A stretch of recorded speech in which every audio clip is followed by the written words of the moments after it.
So far, so good. It's going well.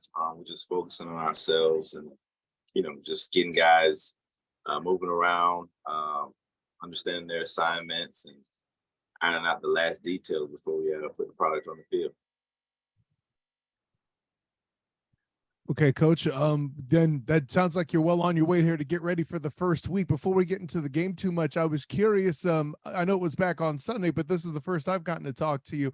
I don't know if you saw the commercials for the USFL during the Super Bowl, talking about how they were real football and all that. Do you feel like that was kind of a veiled shot at you guys, or are you guys competing like that? And or kind of you got a response to that at all?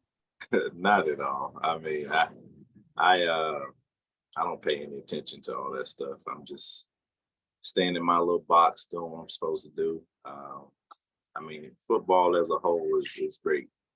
No matter if it's Pop Warner, if it's NFL, or if it's any kind of football is something that I'm rooting for. So it's no USFL, XFL, NFL thing. It's all about entertainment and doing it through the game and impacting people's lives through the game of football.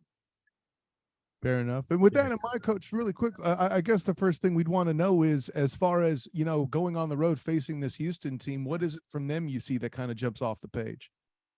They have some good players, pretty good quarterbacks on their roster. I'm not sure who's going to be the starter, but all three of them are very good college players.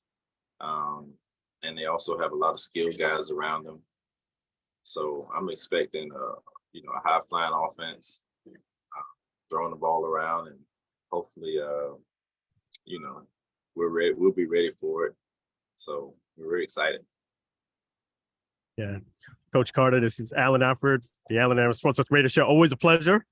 And I just wanted to go ahead and get your thoughts on, speaking of what Kyle was talking about, the Super Bowl.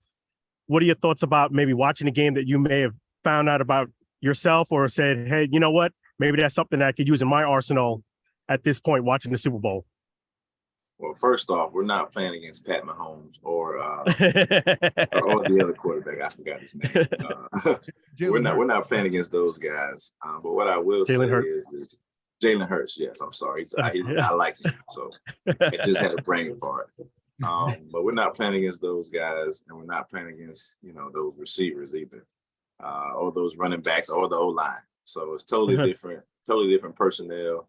At the end of the day, football is football. Everybody does the same thing. It's all about the players and executing, and in the moments, from a coaching standpoint, can you put the players in the best position to be successful?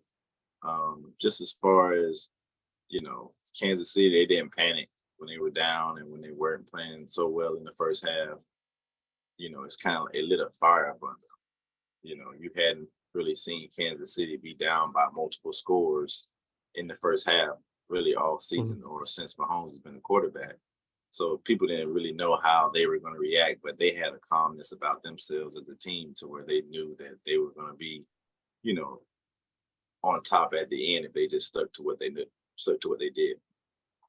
And with the defense, do you feel as if the defense is prepared if you need to make adjustments through the game to go ahead and handle your opponent on Saturday? I think so. I mean, that's what coaches get paid to do.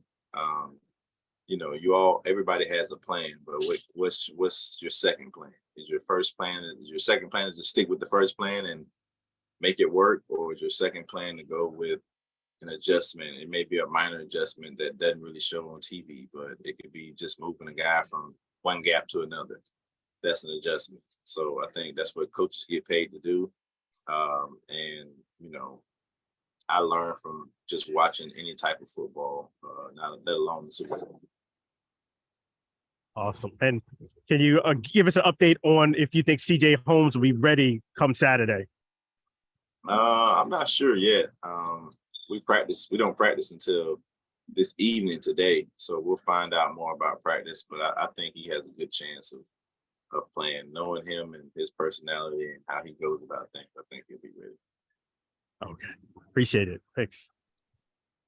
Hey Tony, how much of you have guys with various levels of experience on this roster on the defensive side of the ball? how much are you able to lean on some of those guys who maybe are a little bit more experienced, especially going into this first game where you don't have a lot of film, and maybe some of these guys maybe have played a little bit later in the season, later on in their careers maybe than before. I mean, you don't know. You don't know until the ball is kicked off. I mean, a guy can go down there and with no experience and play well in front of the lights and do everything you ask him to do. Nothing really matters about what a guy's past is. It's all about what are you doing now and what have you done when it's your number, when your number is being called. So I think, yes, you can kind of lean on guys in practice, and some guys are more vocal leaders and some guys see the game a little bit different than others, but you can have all the experience in the world and go out there and miss every tackle, drop every pass. You just never know. So I think, the main thing is everybody playing together. Whatever your role is, just do your role and keep it as simple as possible for guys to not make the moment too big or too small. I know Coach Buck talked a little bit about having the ability to have players who can play different positions or can be moved around a little bit, the versatility. How crucial it is having that versatility in the first few games as you guys kick off?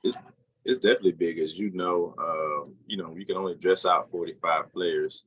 And obviously we got quarterbacks and then specialists. So that number is even smaller once you add those guys into the equation. So guys being able to do multiple things definitely helps. Special teams is definitely a big part of it. So it's a full 4 quarters of 3 phases of football. So the more a guy can do, the more we can use him. So we're always looking for that. And that was a big part of the process in picking a team as well. Coach, with all that's going on, we got the new rules and a lot of stuff, things like that. From you guys' perspective, I'm sure Coach Ford has some packages for 3-point conversions and things like that. What's special defensively that you do to prepare for the different conversion types, especially, the 3-point conversion as well? This morning we were hearing from Greg McElroy talking about a new set of analytics and some schools of thought that's out there that going for 3 every time might be the best thing to do. So from that, from the defensive perspective, have you been spending, what kind of time you've been spending in practice with that? What's kind of the outlook defending the 3-point conversion attempt? Well, Mickey Andrews is probably my favorite coach of all times. And his motto is if they don't score, then we won't have to prepare for that. So, our goal is to not let them score at all. So yes, we prepare for 1, 2, and 3-point plays, but our goal is to not let them get in the end zone to start. And if they do, it's pretty much a 1 play from the 10, the 5 or the 3-yard line or whatnot. So we just playing regular red zone defense at that point, just knowing it's 1 shot, 1 kill. But the goal is to, every game you want to not let your opponent score. If it does happen, then you prepare just for a 1, 2-point, 3-point play, but you don't make the moment overly big on defense because we don't have to make the decision where they're going for 1, 2, or 3. We just play where they decide. So the offensive coaches probably have a little bit more pressure. If they score, what play are we going to run from here? What play are we going to run from here? What are we going to do here? For defense, it's like they choose and then we figure out, we're doing the same thing from, it's only a 5-yard difference for us. Yeah. That's a good way to look at it. And in the same concept of preparing, introducing fans to something, what's some of the big names that you would throw out there that fans should be watching for on your defense going into this game? Let's see. Well, I like to let players earn their own names. I don't want to go in and say this guy, that guy, or whatnot. I think, let the players go out and dictate. Next week, you'll be saying that guy had a really good game. And people will start talking about him. But I hate to go in and, put pressure on a guy or say we're looking forward to this guy. Because on defense, things could fall however they fall. It's not like we throwing the ball to the guy. They throw it to this DB a lot and he makes 5 interceptions. That's who's going to be the guy. If this D lineman is killing everybody and making all the tackles, he's going to be the guy. So defense is kind of a reaction thing. So I think next week, hopefully we'll be having a conversation and we won't even have to ask that question. You already know the answer to it. Fair enough. Yeah, Coach Carter, what are your thoughts about the team? From what I understand is that you're going to be charting the flight together. What are your thoughts on that aspect from a competitive standpoint? That's kind of weird. I will say that. That's kind of weird. You know, when I first heard about it, it's something new. But I think everybody's professional in this league, and we understand, you know, what we signed up for. We understand, you know, the goal of the league is to last for many, many years. So whatever has to be done, we're all on board for it. And, you know, our motto around here is we don't complain, we just adapt. So no complaining from me or anybody else in our organization. We're just going to adapt to whatever is asked of us, go out, put a good product on the field, and make it fun and entertainment for, you know, the fans all over. Yeah, and speaking, I'm sorry, go ahead. No, it's okay. I was going to ask Tony real quick. Turnovers obviously are going to be a key for what you guys want to do defensively. What you know, what is kind of the thought process? What do you guys do in practice maybe to kind of emphasize getting those turnovers? And do you guys, I mean everyone made the turnover chain and things like that all popular. Do you guys have anything like that, like the turnover chain or anything like that? No, we don't have a turnover chain. I'm sorry to disappoint you guys. But you have not seen a turnover anything in pro football, have you? Not in pro. You saw it in high school, you see it in college. You can't really brainwash pros, you know, into buying into something. I think these guys are motivated enough from the stories that we've been told and the stories that we've heard to where they want to go out and do well because they know that they have an opportunity that's unique. So we don't really have to brainwash guys and to get them to buy into certain things. They're already bought in. You know, they all want to do well. I think it's more so just emphasizing that turnovers do help you win games. And they understand that it's different. It's very cool because all these guys have been a part of college programs. Some guys are getting their first shot at professional and others have been professional. So we treat them like pros and treat them like the men that they are. And we kind of just teach the game and not necessarily focus on the things that don't really matter. Yeah, and on that front there, Coach Carter, talk about the fact that you being the defensive coordinator, you have a mindset of a team that's sound like they're very positive, which doesn't happen too often. Talk about you as a coach having to deal with a not negative mindset.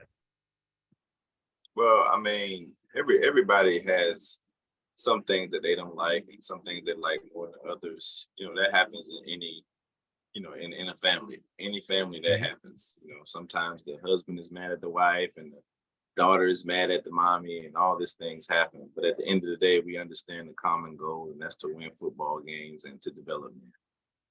So I think everybody has been on board so far.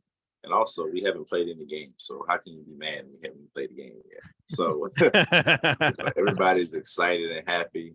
And, you know, once teams start to win or lose, then you'll kind of see the things fluctuate. So hopefully it's always about developing men for me and using it through the game of football. So whatever I can do to do that, then I'm always going to put my best foot forward.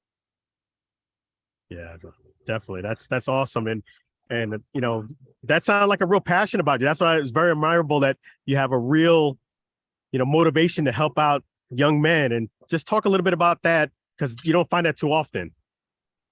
Well, I think that, you know, I think a lot of coaches think it, you know, but they say it more in private settings. But, you know, I think that if more coaches came out and said it in a form of through whatever platform we have, then I think more people will accept that vulnerability, and we're all like-minded people for the most part.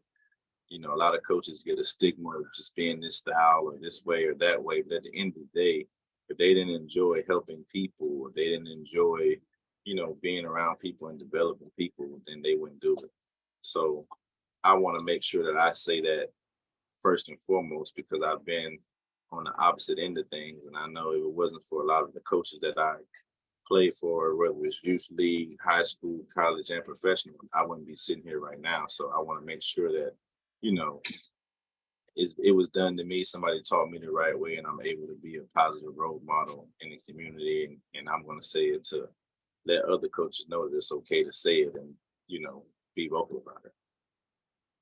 That's awesome. I appreciate that. And Couple more you're here gonna do for great. Coach Carter. We're running out of time. He's got a meeting to get to here in a minute. If we got one or two more, we can do that. Otherwise, I got Jermaine Martin ready to jump on here in a minute. Anything else? He got me. No, he's good. got me. And Good? best wishes to you on Saturday. Yeah, I thanks, Coach. appreciate you guys. Thanks, Thank Coach. you guys very Appreciate you much. too. I Thanks, appreciate you Tony. too. Always a pleasure. God bless. All right, ladies. You're welcome. Take care now.